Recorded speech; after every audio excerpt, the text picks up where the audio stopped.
Hi friends, I am doctor Rajendran, CMO Deepam hospital. ഞാൻ ഇന്ന് ഇവിടെ പറയാൻ ഉദ്ദേശിക്കുന്നത് സിറം ക്രിയാറ്റിനിൻ കുറക്കാനുള്ള മാർഗങ്ങൾ. നമ്മുടെ കിഡ്നിയുടെ ഫങ്ഷൻ നോർമലായിട്ടാണ് നടക്കുന്നതെങ്കിൽ സിറം ക്രിയാറ്റിനിൻ നോർമലായിരിക്കും. സിറം ക്രിയാറ്റിനിൻ നോർമൽ എന്ന് പറഞ്ഞു കഴിഞ്ഞാൽ 0.6 to 1.2 1.3 വരെയൊക്കെ വരാം. അപ്പോൾ ക്രിയാറ്റിനിൻ്റെ അളവ് കൂടുന്നത് ഇപ്പം കിഡ്നിയുടെ ഫങ്ഷൻ തകരാറിലാകുമ്പോൾ ബ്ലഡിൽ ക്രിയാറ്റിനിൻ്റെ അളവ്, അതുപോലെ തന്നെ പൊട്ടാസ്യത്തിൻ്റെ അളവ്, ഇതെല്ലാം കൂടാൻ സാധ്യതയുണ്ട്. അപ്പോൾ ബ്ലഡിൽ എന്ന് പറഞ്ഞു കഴിഞ്ഞാൽ ഈ സംഗതികൾ ക്രിയാറ്റിനിൻ, പൊട്ടാസ്യം, ഇതെല്ലാം മൂത്രത്തിലേക്ക് അരിച്ചു മാറ്റുന്ന ഫങ്ഷനാണ് കിഡ്നിക്കുള്ളത്. അപ്പോൾ കിഡ്നിയുടെ പ്രവർത്തനം തകരാറിലാകുമ്പോൾ ഇത് രക്തത്തിൽ കുമിഞ്ഞുകൂടാൻ തുടങ്ങും. അപ്പോൾ അതുകൊണ്ടാണ് രക്തത്തിൽ ക്രിയാറ്റിനും പൊട്ടാസ്യവും ഒക്കെ കൂടാൻ കാരണം. ഇവിടെ രക്തത്തിലെ ക്രിയാറ്റിനിൻ, പൊട്ടാസ്യം ഇവ കൂടുന്നു എന്ന് പറയുന്നത് ഇപ്പം ക്രിയാറ്റിനിൻ്റെ അളവ് 8-9 വരെയൊക്കെ കൂടുന്നു എന്ന് പറഞ്ഞാൽ ഭയങ്കരമായിട്ട് കൂടുന്നതിനെ പറ്റിയല്ല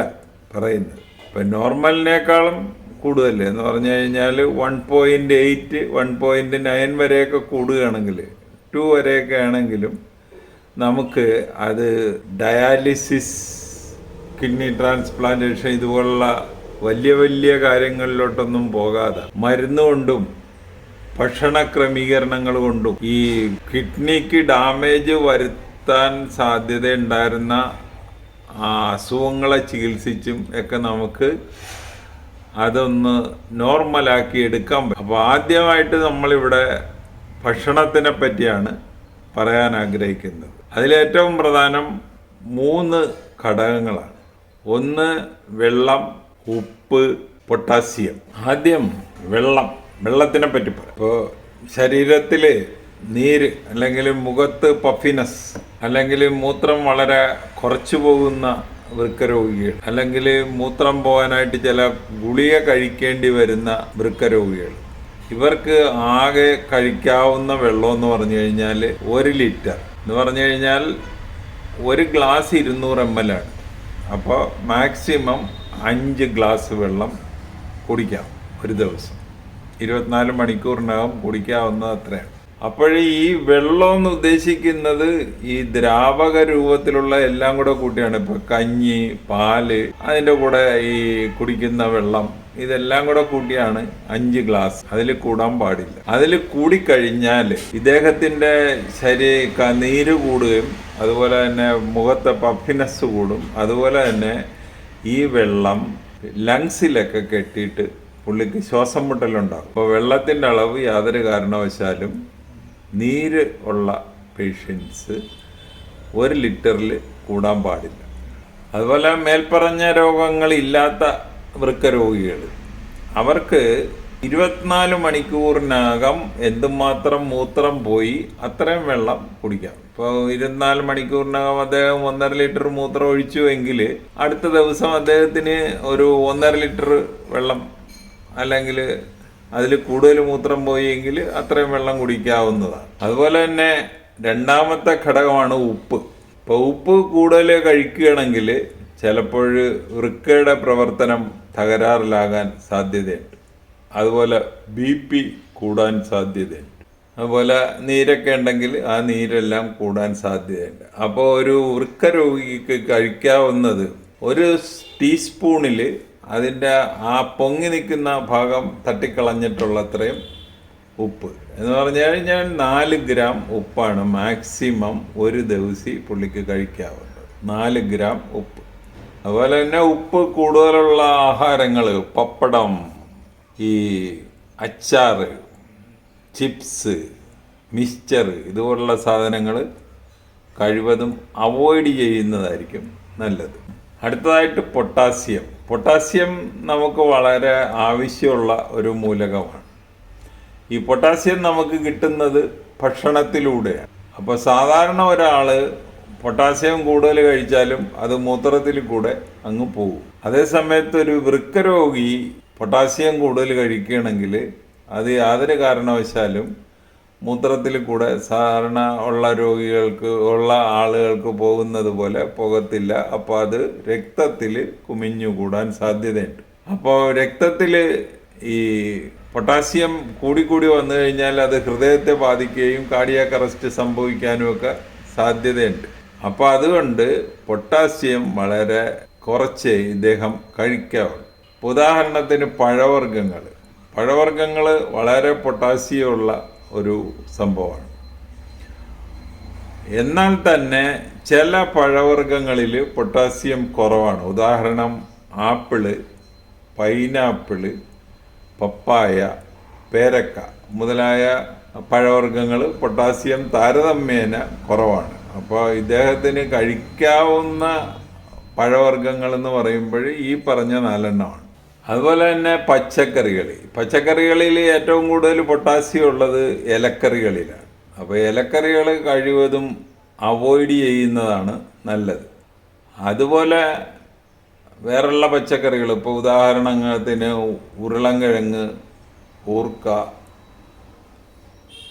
ബീൻസ്, അച്ചിങ്ങ, ക്യാബേജ്, കോളിഫ്ലവർ, ബ്രക്കോളി, ഇതെല്ലാം പൊട്ടാസ്യമുള്ള പച്ചക്കറികളാണ്. എങ്കിലും ഇതിലെ പൊട്ടാസ്യത്തിൻ്റെ അളവ് കുറയ്ക്കാനായിട്ട് ഒരു മെത്തേഡുണ്ട്. അതിന് വെജിറ്റബിൾ ലീച്ചിങ് എന്ന് പറയും. അപ്പോൾ ഇതിനെന്താണ് ചെയ്യുന്നതെന്ന് പറഞ്ഞു കഴിഞ്ഞാൽ ഇതെല്ലാം കൊച്ചായിട്ട് അരിഞ്ഞിട്ട് വെള്ളം തിളപ്പിക്കുക. തിളച്ച് വരുമ്പോൾ അതിലോട്ട് ഈ പച്ചക്കറികൾ ഇടുക. ഉടൻ തന്നെ തീ ഓഫ് ചെയ്യുക. അതൊരു മണിക്കൂർ അതിലോട്ട് അങ്ങ് കിടക്കുക.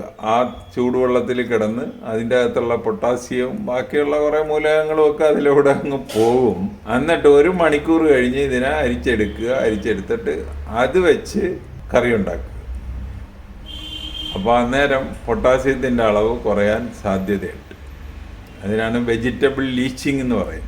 അതുപോലെ കരിക്കും വെള്ളത്തിൽ വളരെ അധികം പൊട്ടാസ്യം ഉള്ളത് കാരണം യാതൊരു കാരണവശാലും കിഡ്നി പേഷ്യൻസ് കരിക്കും വെള്ളം കുടിക്കരുത്.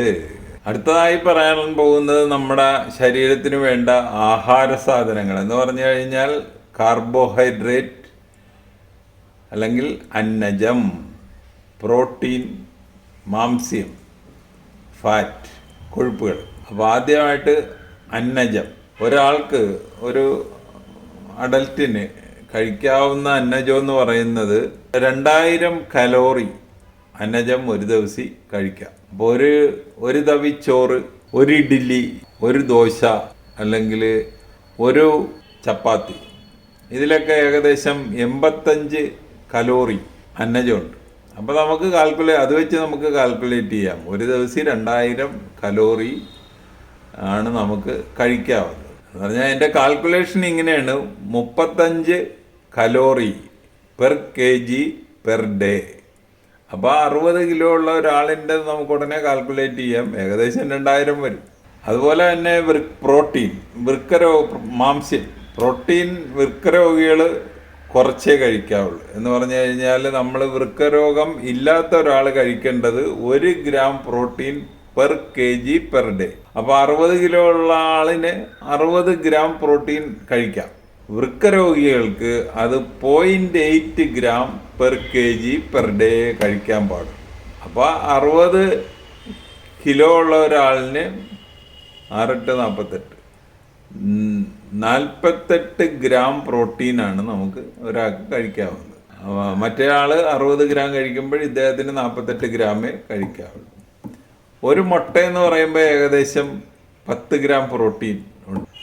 ഒരു മീഡിയം സൈസ് മീൻ എന്ന് പറയുമ്പോഴും 10 ഗ്രാം പ്രോട്ടീൻ ഉണ്ട്. ഒരു മീഡിയം സൈസ് ഇറച്ചി കഷ്ണം എന്ന് പറയുമ്പോഴും അതിൻ്റെ അകത്ത് 14 ഗ്രാം പ്രോട്ടീൻ ഉണ്ട്. അപ്പോൾ അതൊക്കെ വെച്ചിട്ട് നമുക്ക് ഒരു ദിവസം കഴിക്കാവുന്ന പ്രോട്ടീൻ കാൽക്കുലേറ്റ് ചെയ്യാവുന്നതാണ്. ഇപ്പോൾ വെജിറ്റേറിയൻസിനാണെങ്കിൽ പയറുവർഗ്ഗങ്ങളാണ് ഈ പ്രോട്ടീൻ്റെ സോഴ്സ്. വേണമെങ്കിൽ മുട്ട കഴിക്കുന്ന വെജിറ്റേറിയൻസ് ആണെങ്കിൽ അപ്പോൾ അതും അതിൻ്റെ ആ തൂക്കം വെച്ചിട്ട് കാൽക്കുലേറ്റ് ചെയ്യാവുന്നതാണ്. അടുത്തതായിട്ട് കൊഴുപ്പ്.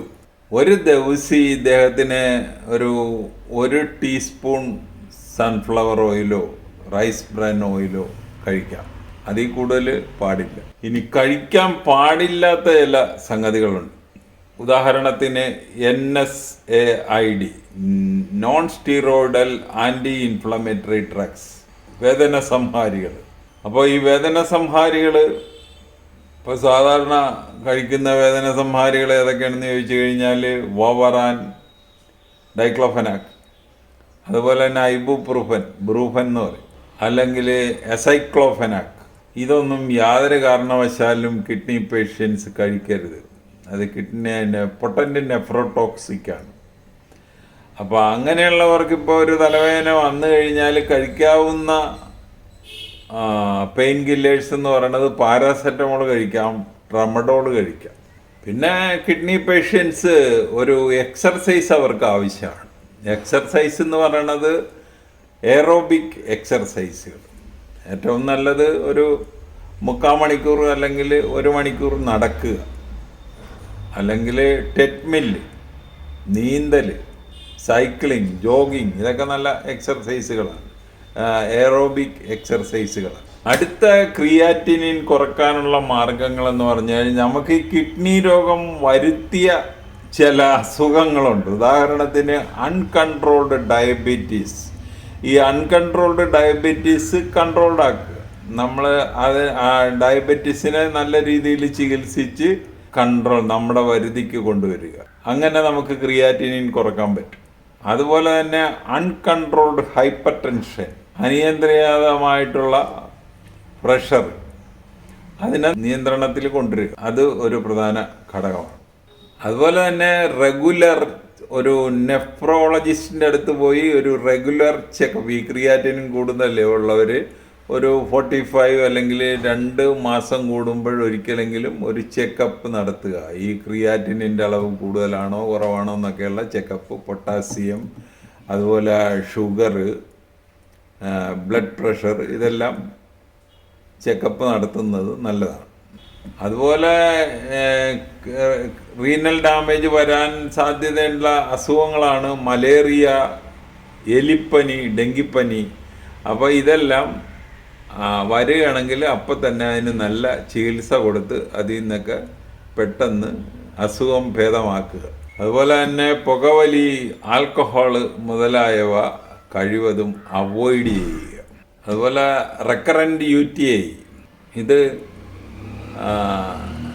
ശരിക്കും ട്രീറ്റ് ചെയ്ത് ഒരു യൂറോളജിസ്റ്റിനെ ആരെങ്കിലും കണ്ട് നല്ലപോലെ ചികിത്സിച്ച് അത് അങ്ങനെ വരുത്താതെ നോക്കും. അതുപോലെ തന്നെ കിഡ്നിക്കുള്ള അസുഖങ്ങൾ, acute nephritis, nephrotic syndrome, renal artery stenosis, ഇതെല്ലാം പ്രോപ്പർ ചികിത്സ കൊടുക്കുക. അതുവഴി നമുക്ക് ഈ കിഡ്നിക്ക് ഡാമേജ് വരാതെ നോക്കാൻ പറ്റും. അപ്പോൾ നമുക്ക് ക്രിയാറ്റിനിൻ കുറക്കാൻ പറ്റും. അതുപോലെ തന്നെ ഈ സ്റ്റോണിൻ്റെ അസുഖം, 2 കിഡ്നിയിലും സ്റ്റോൺ വന്നു കഴിഞ്ഞാലും കിഡ്നിക്ക് ഡാമേജ് വരാം. അപ്പോൾ ഇതൊക്കെയാണ് നമ്മുടെ ക്രിയാറ്റിനിൻ കുറച്ച് കൊണ്ടുവരാനുള്ള എന്ന് പറഞ്ഞു കഴിഞ്ഞാൽ ഒരു 2 വരെയൊക്കെ പോയിട്ടുണ്ടെങ്കിൽ നമുക്കത് കുറച്ച് ഒരു 1.1, 1.2 ആക്കാൻ പറ്റുന്ന മാർഗങ്ങളാണ് ഈ പറഞ്ഞത്. അപ്പോൾ ഈ വീഡിയോ ഒന്നിട്ട് കാണുക. കണ്ടിട്ട് ഇഷ്ടപ്പെട്ടുവെങ്കിൽ ഞങ്ങളുടെ ചാനൽ സബ്സ്ക്രൈബ് ചെയ്യുക. വേറൊരു വീഡിയോ ആയിട്ട് നമുക്ക് വീണ്ടും കാണാം. Thank you.